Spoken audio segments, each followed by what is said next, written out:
আসসালামু আলাইকুম ওয়া রাহমাতুল্লাহি ওয়া বারাকাতুহু। প্রিয় দেশবাসী, আপনারা নিশ্চয় অবগত আছেন আমাদের প্রিয় শায়েখ আল্লামা মামুনুল হক সাহেব তিনি জেল থেকে মুক্তি পেয়েছেন এবং তাকে অভিনন্দন জানানোর জন্য হাজারো মানুষ কিন্তু তাকে বরণ করে নিয়েছে এবং তাকে ফুলের মালা পরিয়ে দিয়েছে। তার জনপ্রিয়তায় একটু হ্রাস হয়নি। তো তিনি তার শুভেচ্ছা বক্তব্যে দেশবাসীকে শুভেচ্ছা বক্তব্যে তিনি কি বলেছেন, চলুন আমরা সেই বক্তব্যটা দেখে আসি। কিন্তু আল্লাহর জমিনে আল্লাহ এবং তার রাসূলের কোনো সম্মান মুহূর্তের জন্য আমরা বরদাস্ত করে নেব না। আমরা আমাদের সর্বোচ্চ ত্যাগ এবং কোরবানি স্বীকার করতে প্রস্তুত রয়েছি, জীবন দিতে প্রস্তুত রয়েছি।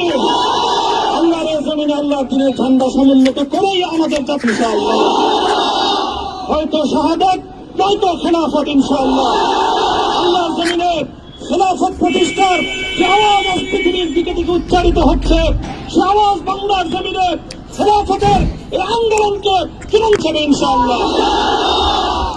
বাংলাদেশের আলেম সমাজ, হেফাজতে ইসলাম বাংলাদেশ সহ বাংলাদেশ খেলাফত মজলিস সহ সকল ভাতৃপ্রতিম সংগঠন, সকল ধর্মপ্রাণ ইসলামপন্থী বিভিন্ন ছোটখাটো মতবিরোধ মত পার্থক্যের ঊর্ধ্বে উঠে যারা এলায়ে কালিমাতুল্লাহর এই এক বাণীতে আল্লাহর জমিনে আল্লাহর দ্বীন কায়েম করতে চাই, আমাদের তাআলা ইলা কালিমাতিন সাওয়াইন বাইনানা ওয়া বাইনাকুম এই এক মন্ত্রে উজ্জীবিত হয়ে আল্লাহর দ্বীনের ঝান্ডা সমুন্নত করবার এই আন্দোলন এবং সংগ্রামে আমি নিজেকে উৎসর্গ করার ঘোষণা করছি এবং আমার সকল ভাইদেরকে, আমি সকল উলামায়ে কেরামকে এবং ধর্মপ্রাণ মুসলমানদেরকে, ইসলামী নেতৃত্বকে ঐক্যবদ্ধভাবে এই সংগ্রামের ঝান্ডা সমুন্নত করবার, ধারণ করবার আহ্বান জানাচ্ছি এবং আপনাদের সকলকে আবার শুকরিয়া জ্ঞাপন করছি যে আজকে আপনারা এভাবে আমাকে উৎসাহিত করেছেন, উজ্জীবিত করেছেন। আল্লাহ পাক আপনাদের সকলকে উত্তম বিনিময় দান করুন। প্রিয় ভাইরা,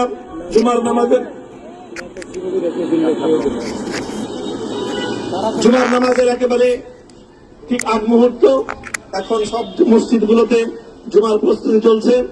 আমরা এখন এখানে খুব সংক্ষিপ্ত দোয়ার মাধ্যমে আমাদের আজকের এই প্রোগ্রামের সমাপ্তি ঘোষণা করব। এরপরে ইনশাআল্লাহ প্রত্যেকে সুশৃঙ্খল ভাবে যার যার জায়গা মতো বা আশেপাশের মসজিদগুলোতে গিয়ে আপনারা জুমার নামাজ আদায় করবেন।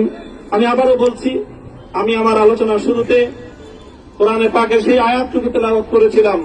হযরত ইউসুফ আলাইহিস সালাতু ওয়াস সালাম কারামুক্তি এবং প্রকৃত যারা অন্যায়কারী ছিল সেই অন্যায়কারীদের স্বরূপ ওনার সামনে উন্মোচিত হয়ে যাওয়ার পর, জাতির সামনে তাদের স্বরূপ উন্মোচিত হয়ে যাওয়ার পর তিনি যে কথা বলেছিলেন, আমিও নবী ইউসুফ আলাইহিস সালাতু ওয়াস সালামের অনুসারী হিসেবে তার সুরে সুর মিলিয়ে, কণ্ঠে কণ্ঠ মিলিয়ে কথাই বলতে চাই, লা তাসরিবা আলাইকুমুল ইয়াওম, ব্যক্তিগত আক্রোশের প্রতিশোধ আমরা কারো কাছ থেকে গ্রহণ করব না।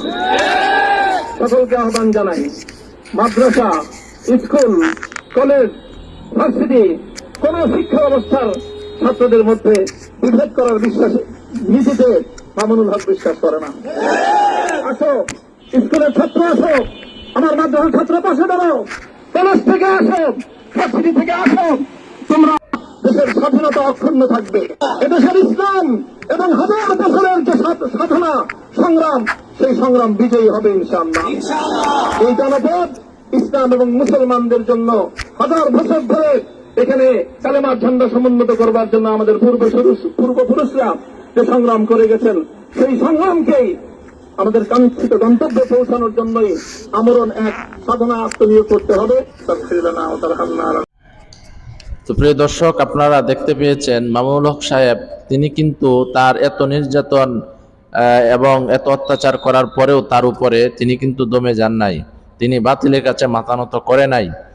তো যারা আল্লাহ এবং তার রাসূলকে জীবনের চাইতে বেশি ভালোবাসে তাদের কথা এমনই হওয়া উচিত। আল্লাহ তাআলা এই মহান পুরুষকে দীর্ঘ হায়াত দান করুক, এই দোয়া করি। আসসালামু আলাইকুম ওয়া রাহমাতুল্লাহ।